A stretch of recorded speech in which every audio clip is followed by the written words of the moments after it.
ॐ क्लीं नारायणाय नमः।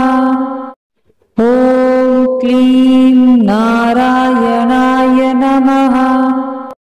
ॐ क्लीं नारायणाय नमः। ॐ क्लीं नारायणाय नमः। ॐ क्लीं नारायणाय नमः। ॐ क्लीं नारायणाय नमः। ॐ क्लीं नारायणाय नमः। ॐ क्लीं नारायणाय नमः। ॐ क्लीं नारायणाय नमः।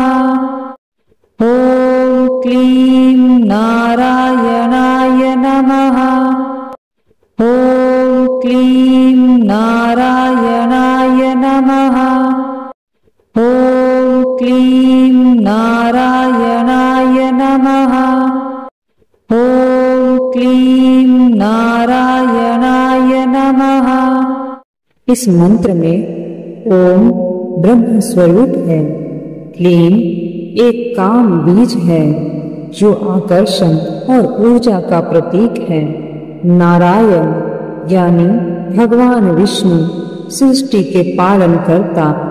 ओम क्लीं नारायणाय नमः इसका अर्थ है, हे नारायण, आप ही सृष्टि के संचालक हैं। मैं आपको नमस्कार करता हूँ। कृपा करके मुझे अपने आकर्षण, सौंदर्य और सुख से भर दे।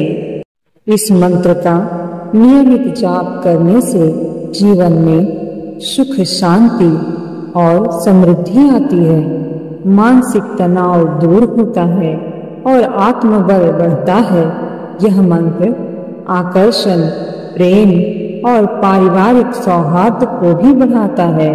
विद्यार्थियों और नौकरी चाहने वालों के लिए भी यह मंत्र चमत्कारी है। अगर आपको यह वीडियो पसंद आया हो तो कृपया इसे लाइक करें, शेयर करें और चैनल सत्य असत्य को जरूर सब्सक्राइब करें। हर दिन एक नया मंत्र, एक नया प्रकाश।